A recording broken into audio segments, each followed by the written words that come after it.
Do you feel, think, and behave the same way around other people as you do when you are alone? Or do you feel the need to pretend, to play a role and act very differently than normal? This behavior could be a result of toxic shame that may hold back your true authentic self and chains you to an exhausting role play you have to perform on a daily basis. Especially insecurely attached people and CPTSD survivors are often affected by toxic shame. But they are also often not aware that they behave out of a shame-bound self and identity. And this is why in today's episode we will explore and understand what toxic shame actually is. I will share 5 typical signs of toxic shame with you, and in the end, I will give you a 3-step solution plan on how you can finally break that cycle of toxic shame and start healing your wounds.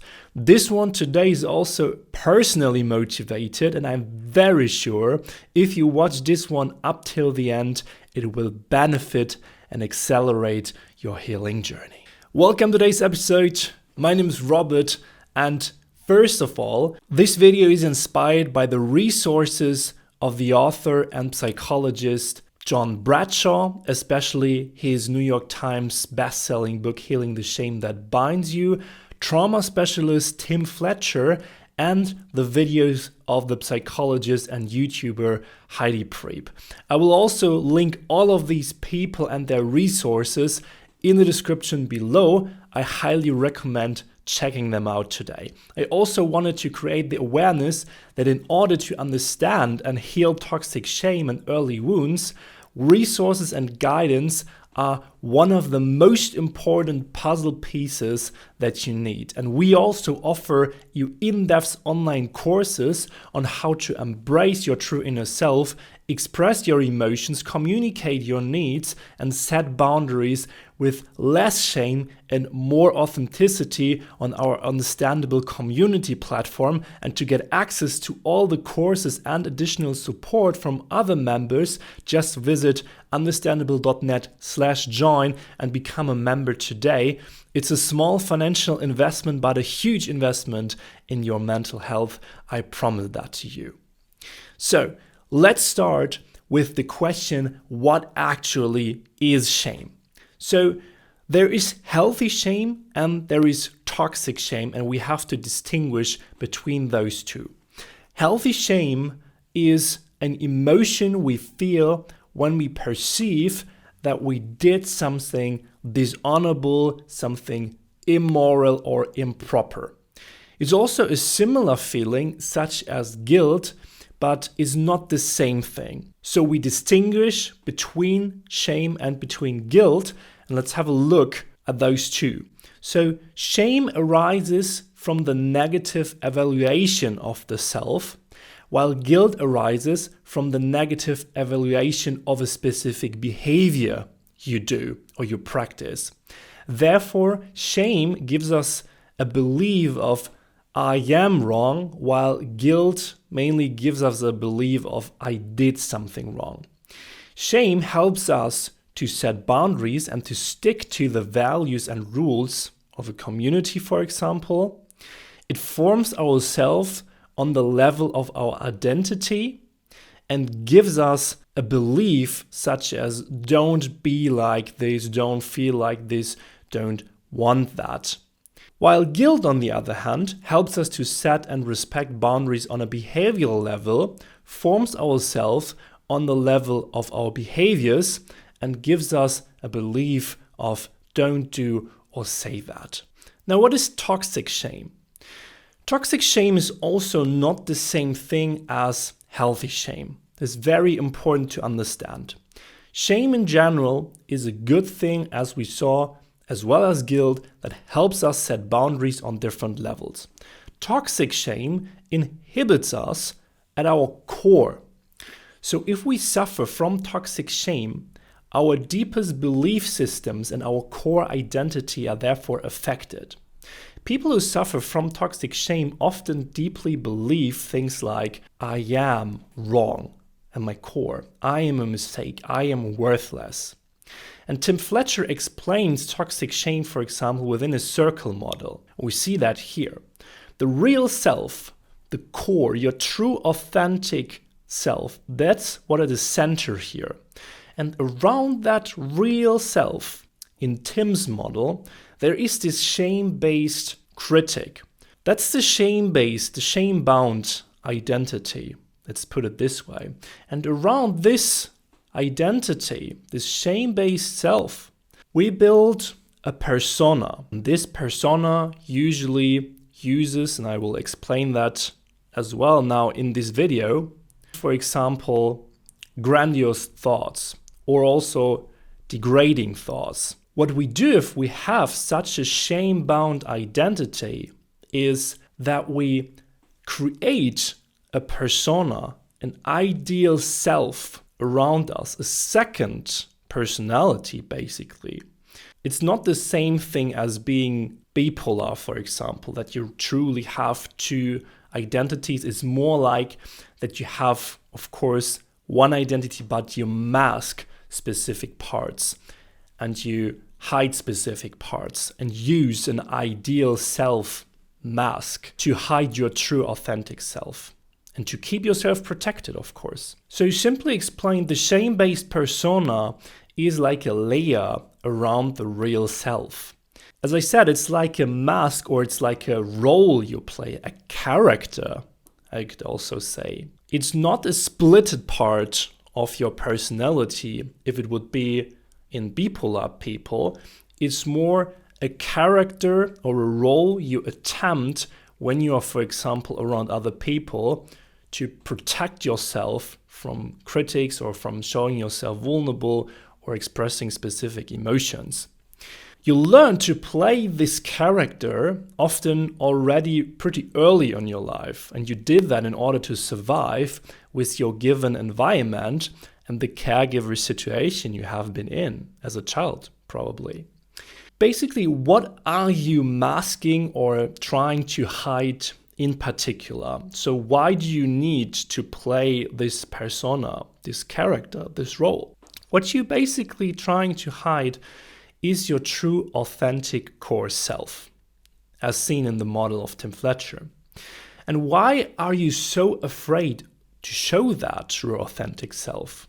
Well, I can relate to that a lot. In some situations, I also not show my true authentic self because your needs haven't been met in a very young age, or you have been punished, for example, abused or abandoned.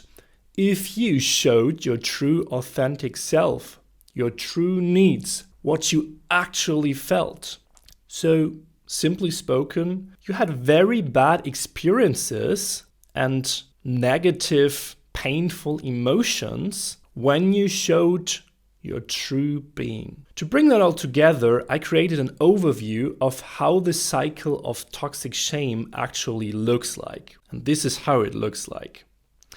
So usually we enter the cycle of toxic shame as soon as we leave our comfort zone. And our comfort zone for people who are insecurely attached, who are trauma survivors, is often the zone of isolation, being alone, solitude.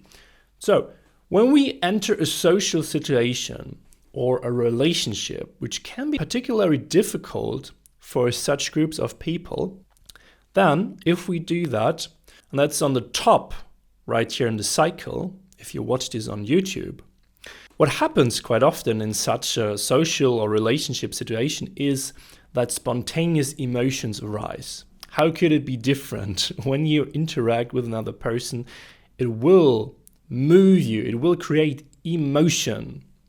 And therefore, there is a full spectrum of emotions. You could be happy, you could be full of joy, but you also could be sad, you could be upset, you could be disgusted, you could be heartbroken. That can happen everything, basically.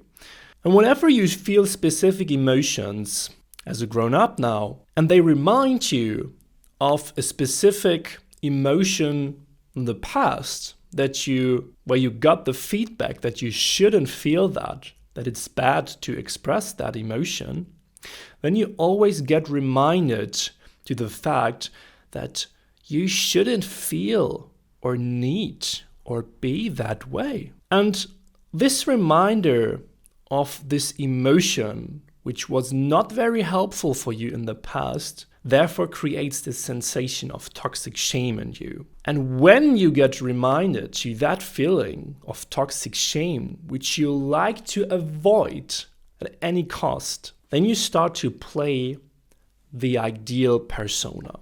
That role, that character, that mask is like a program that starts as soon as you get reminded that there are emotions in your shame-bound identity or self that you don't like to feel. Now, what you do is, of course, you mask, you hide specific things you think, well, they make me feel insecure. There are emotions or needs I shouldn't feel, I shouldn't have. And you just pretend like they are not there. And you try to play that role. I'm fine. I don't have these emotions. I don't feel upset right now, but you actually do. And you feel that shame as well, writhing there within you. What you do, what people often do in those scenarios is they use compensating strategies as, a method to hide those parts of themselves. And they overplay or they even exaggerate specific other parts of themselves in order to deny and push those parts they don't like to see and they don't like to show away.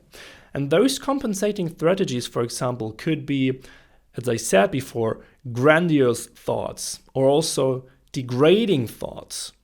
What is a grandiose thought, for example? When you exaggerate or when you show off with a specific behavior or a specific goal you achieved in the outside, let's say you think, I am the most fit person here in that room. There is no one else who has that crazy six-pack, or I'm the most wise person here in that room. There is no one else who probably read those many books that I read, or I earn so much money. I drive the best and fastest car here in the room.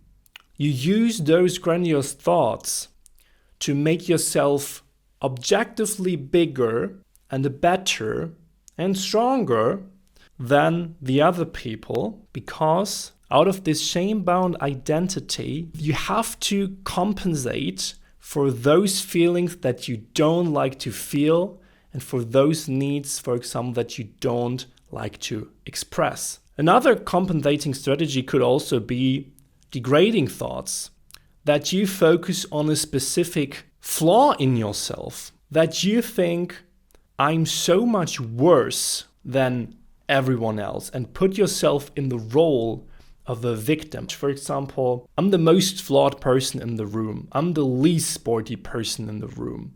I am the person who earns the least amount of money of all of these people. They are objectively better than I am. And this is why I am a victim here. What do people do if they constantly apply compensating strategies?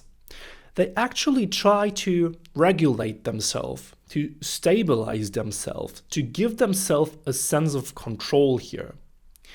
What other things can give you a sense of stability because you can control them? You might guess it, addictions. When you're addicted to something, and it could be anything, could be sex, could be drugs, could be sports, could be work, any substance. When you're addicted to something, you gain control over your emotions, needs, sensations by just knowing that you can influence your state, because you always can rely on that specific method or substance or whatever you do or take to make you feel in a different way. And this is the character of addiction. That's the core of addiction here, that gives you a sense of stability. But, and that's also the other side of the medal here, when you constantly hide, compensate, flee into addictions, it will exhaust you.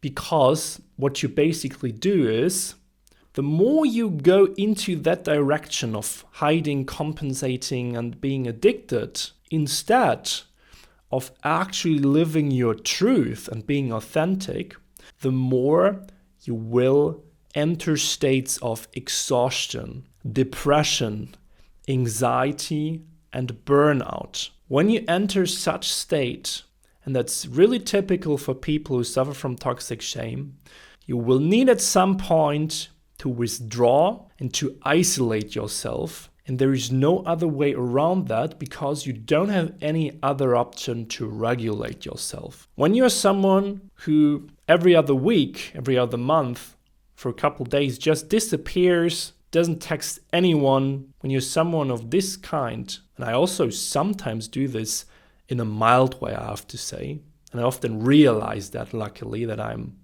withdrawing now. When you do that, then you probably deal with toxic shame here. And then the cycle starts again as soon as you enter a social situation or relationship situation again. One thing I haven't seen in other videos about toxic shame is also the connection between toxic shame and the central nervous system. And I think it's really important to mention and to emphasize as well, because shame is a very heavy emotion and it causes strong emotional dysregulation when you sense toxic shame. It also causes many other typical symptoms of CPTSD, such as somatic symptoms like pressure in your gut, pain in your chest, in your throat, chronic fatigue, etc. And our state of the central nervous system obviously changes when we feel shame. So we can use models, for example, like the polyvagal theory, to explain that. When you are relaxed, then you're usually in the social engagement state. This is also part of the polyvagal model here. There are different models who don't call it the social engagement state, but I think what's for sure is that there is a state which is relaxed, which is full of compassion, where you are grounded in presence. Then we have the second level, that's the sympathetic state. There we have the flight or fight state. And there we have emotions such as panic, fear, anxiety, but also things like anger, rage, frustration. And then we have the shame-based state. That's the so-called dorsal vagal free state. When you're in this state, then your nervous system is kind of frozen. So you shut down, you feel shame, you feel dissociated, you might feel numb. Depression is also here on that level. And you only enter that state when you're basically very overwhelmed. And I tell you that to make clear that when you experience toxic shame, then your body is also very affected. It is a neurological problem. It's not just a mindset problem that you just can't get rid of that shame. No, it actually influences your body chemics. It's within your brain and your nervous system bring you into that dorsal vagal free state. So working with the body, and that's, for example, what Peter Levine also says, trauma is stored within our body, is absolutely essential. Working with re-regulation tools, I'll link that episode to you up here, where we discussed all re-regulation tools, also on our Understandable platform. So if you want to heal toxic shame, it's also definitely worth to work with your own body. And now let's dive into the 5 signs that you suffer from toxic shame. So 5 typical signs here. Because I experienced that shame basically, and that's also something that I experienced, is an emotion that's not quite recognizable for many people. So this is why I try to figure out like 5 typical signs, could be more, but those signs may help you to identify that this is a shame-based emotion that you're feeling, and that you can also label and understand it in a way. Let's start with sign number 1. You regularly lose the connection with yourself. Losing the connection to your emotions and to your intuition is basically something that's really typical for people who suffer from that.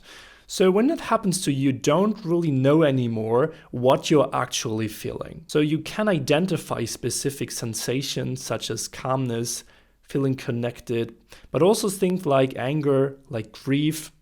And what you do instead is you experience things like dissociation. In case you don't know what dissociation is, it's basically losing the connection between your body and mind. And I made a full episode about dissociation here, link that to you in the description below as well. Another aspect is the escape into addictions. That's also typical here. So the wheel basically constantly has to be spinning. This is what people do who feel constant toxic shame and to try to hide that and run away from specific parts of themselves because they deeply believe so deep in their core that there is something wrong with them. And those addictions are, for example, constant working, but also traveling and never settling, but also addictions to hard drugs, to alcohol, to cigarettes. So basically everything that distracts you from your inner truth. Also, fantasizing about someone or something is also a very typical thing here. What you do then is projecting and being limerent. I also made an episode about limerence, which I will link to you up here and in the description below. And the strategy here is very simple.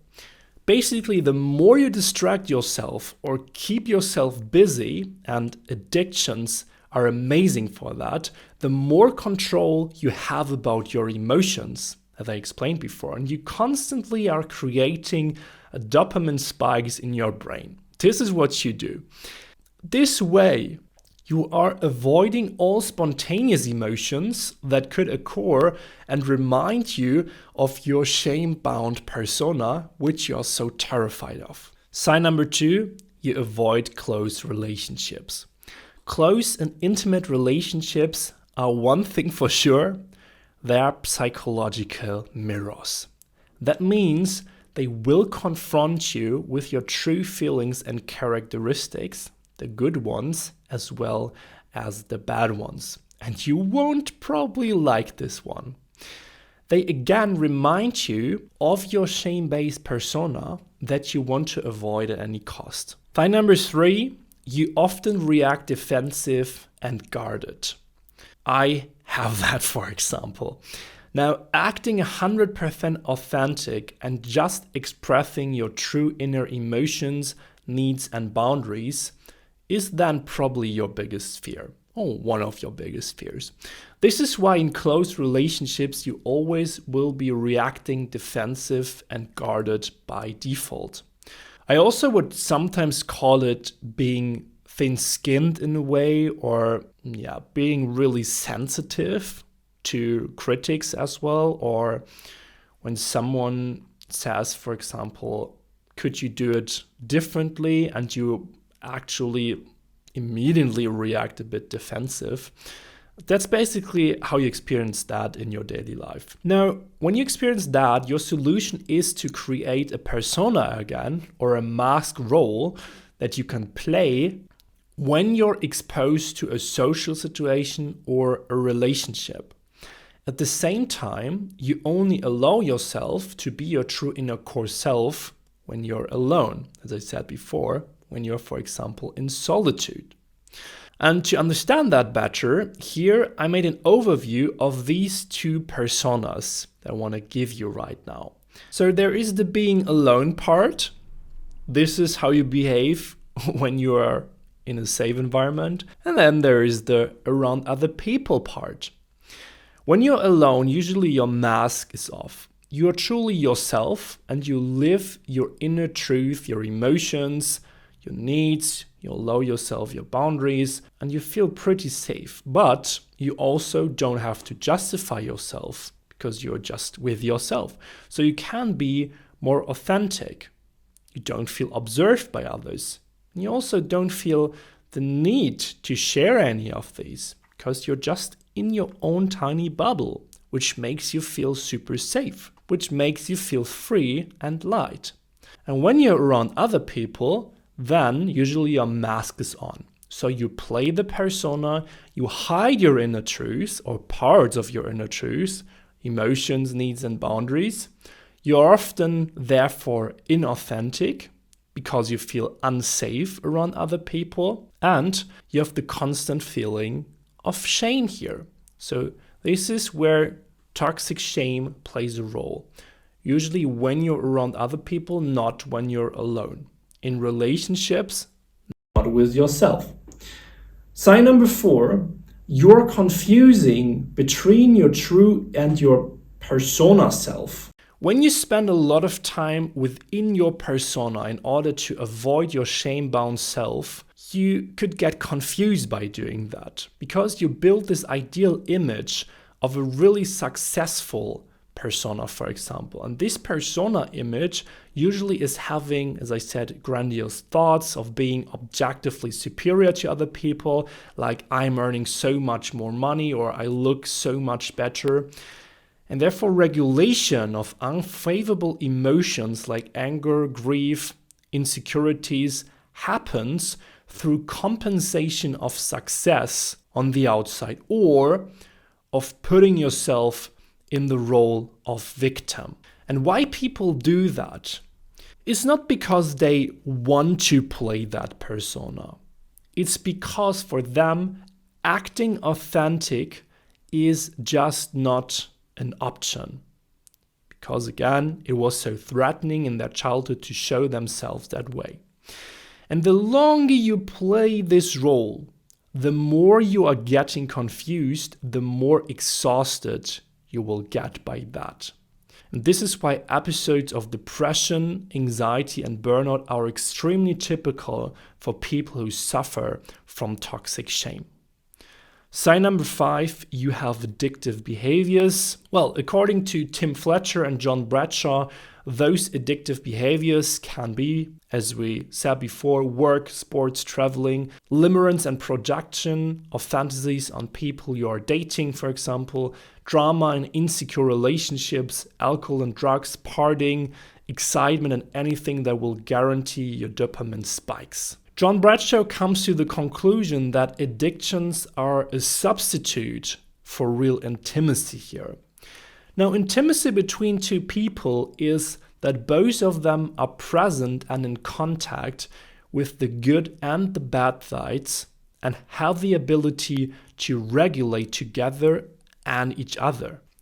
Addictions therefore offer a safe and reliable ground for regulation because things like co-regulation and intimacy that healthy attached partners do would require authenticity and opening up. Codependency and drama are exactly those things that you can get addicted to. And if you want to dig more into that topic of codependency, I made a full episode about that as well. I'll link that to you up here and in the description below. All right, now let's talk about how to break the cycle of toxic shame. In an ideal world, the end goal of healing toxic shame and attachment wounds is to expose your true self to the world without any resistance or hesitation. Then there is no more avoiding, there is no more masking, dissociating, or hiding. Is this realistic? In my personal opinion, it's neither realistic and it's also not completely necessary. I think that we also need to hold back specific parts of ourselves in specific contexts. So it's not like wherever you go, you're appearing as the same true, authentic you. For example, in the work context, you hold back specific things from your boss. Nevertheless, it's definitely truly desirable to be more authentic in everyday life. But there are some contexts, of course, where it's absolutely favorable to show your true authentic self. For example, in romantic relationships, in great friendships. Then I would agree that it's a really good thing to unmask many of your emotions, needs, things you hide, and show them to the other person. Now, what you can do to break the cycle? 3 big things. Number 1, switch to a neutral and realistic point of view. Your core self, what's inside here, your authentic being, is basically neutral, okay? everyone, every single human being at the core is equal and equally worthy. They're just different experiences, different trauma and patterns from the past that you internalized above your true core, plus understand that your view about yourself is unrealistic. It is an installed view that you're worthless, that you're not okay, wrong, etc. It's basically a lie, a false belief you are telling yourself. Remind yourself of that. What you can do is you can revisit your past and understand your old negative beliefs. That's the first step here. And also to stop addictions, that's very important here. I know that it's extremely difficult, but in order to understand what's truly behind those addictions, what's behind this persona, it's necessary. And therefore, I also invite you to work with a professional therapist and with group support maybe, if that's an option for you, in order to understand what's behind that mask and that character. Step number 2, seek mirroring people and resources. So often when we start our healing journey, we won't ever believe that it's doable. And I am also somewhere in this process actually, that I had things that I never believed that could happen, that I could ever be opening up, for example, in my romantic relationships. So this is me, for example, a year ago. What I can guarantee you from being someone who is in this process of unhiding, of stopping to play this role, to being more authentic, I can guarantee you, if you find yourself hopeless and you don't believe that there is a way out there, there are solutions, and I experienced that with my own eyes, that you don't see yet. Especially when you are, for example, in a shame-based episode, when you're dissociated, when you don't see any way out, you also don't see the solutions because you don't know they exist. And that's okay. That's okay, because you will understand these things on the way, but you can't and won't see them up front. Therefore, you also have to trust in that journey.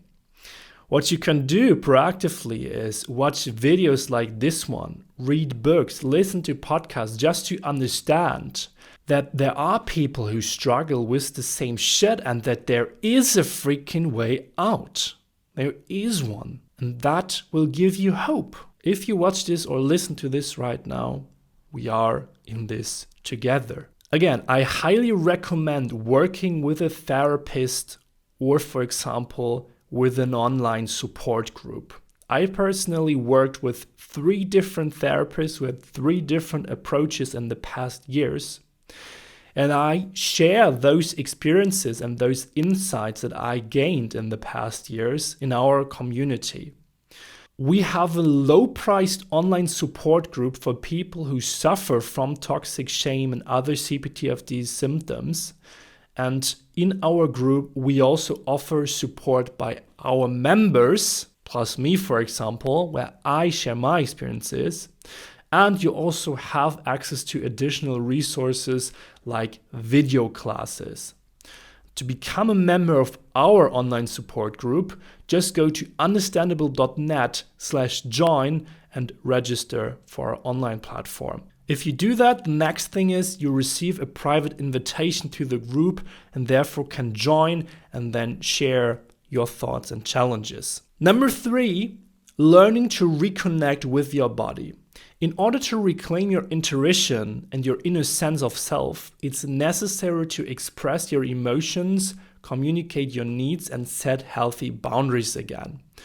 Also, whenever you experience a toxic shame episode, remember yourself that shame is also an emotion.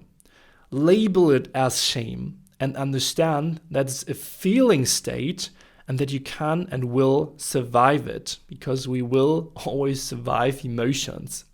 And some final thoughts from my side. By resolving toxic shame, you can reach a state where you show up more authentic in the world. If you break free from that mask, from that persona, there is a lot to discover behind that shame-based identity. This is what I also guarantee you. So it's absolutely worth it. Behind that mask, behind that shame-based persona, there is your true soul to be discovered, your true talents, and a lot of love and energy that you're currently holding back. What do you think about toxic shame? Are you also on your healing journey? Definitely leave me a comment below today's episode. And if you want to support the podcast, leave me a 5-star review on Spotify, on Apple Podcast. And I see you next Sunday for another episode here on the channel. Have a great day.